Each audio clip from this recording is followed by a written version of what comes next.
This segment discusses Article 1 of the trust, which is generally 5 pages long for a single trust. Article 1 comes bundled separately because it contains the pivotal key clauses of the trust. In other words, Article 1 contains all the clauses which the trust revolves around. For instance, Article 1 sets forth your information, who the trustees and successor trustees are, your children, who inherits, and some other important provisions which the trust centers around, including the signature and notarization page for executing the trust. Structuring the trust this way allows us to focus your attention on the parts of the trust that are generally the most relevant and personally important to you.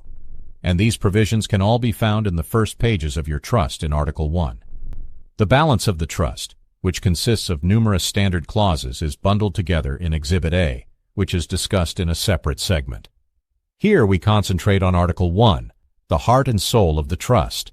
And remember, this is a revocable, amendable trust, and you can change or amend any provision of your trust anytime and as many times as you want. So, let's get started with page 1, which begins by stating that you are declaring a trust and also incorporates the provisions and articles of Exhibit A. The middle of page 1 sets forth the trust particulars, including the settlor and first trustee of the trust, that's you, the name and date of the trust, how title to assets should be held, and the tax ID, which is your social security number. Turning to page 2, you'll first find the names of your children listed. Just below that, you'll also find the provision that the trust shall also include any children subsequently born to you. Towards the bottom of page 2, you'll see that it sets forth your current nomination of first and successor trustees. This is one of the most important key clauses of the trust because the successor trustees are those you are nominating to manage, settle, and carry out the instructions of the trust.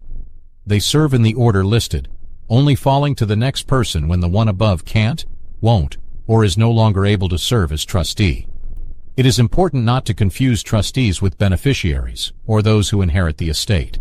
Trusteeship is legally a separate role and issue from that of inheriting or receiving a beneficial interest.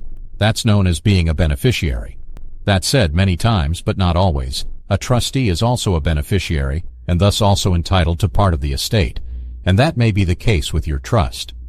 Other times, however, trustees are not beneficiaries of the trust, and thus their part is confined to managing and carrying out the instructions of the trust. Whatever the case may be, don't confuse trusteeship with being a beneficiary, which is covered on the next page 3. Page 3 specifies your beneficiaries, that is, who you want to inherit.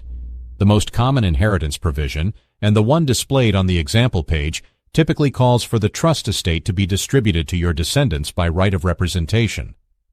This is a compact legal way of saying that the estate shall be divided equally among your children, but what it also means is, if a child does not survive, then such share shall go to the non-survivor's children or descendants.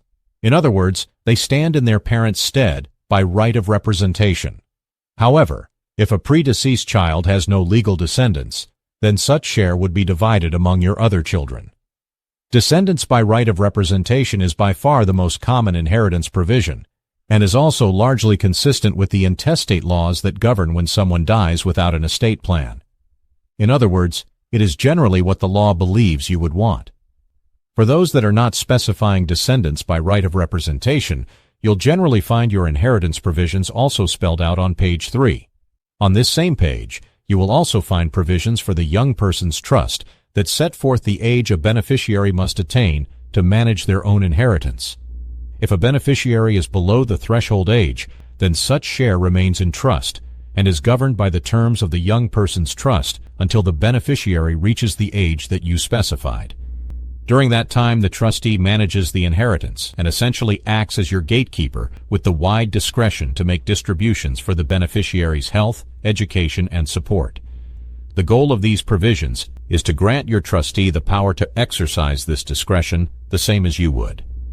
For instance, if the beneficiary is pursuing their education or otherwise striving to become a productive member of society, the trustee can generously support that. On the other hand, the trustee can be very stingy if the beneficiary just wants to be a bum on the beach, spend all their time partying, buy a Ferrari, or, God forbid, has a substance abuse problem. The whole idea is to prevent a young or immature beneficiary from quickly squandering or misspending the inheritance, as the young are often prone to do. While there may be no young beneficiaries when the time comes, it is still important that these provisions are there just in case. At the top of the next page, you'll find a clause entitled Possible Distributions of Household and Personal Effects. Rather than requiring the usual formality of notarizations associated with modifying a trust, this clause provides a relaxed standard that allows you to more easily designate the distribution of certain minor gifts, household, and personal effects, meaning it doesn't need to be witnessed or notarized. In essence, it allows you to prepare your own informal document, which need only appear in the trustee's reasonable belief, to address instructions for distributions of minor household and personal effects. It should, however, at least be dated and signed, and unless you state otherwise, such gifts shall be on top of, not deducted from the beneficiary's share of the estate.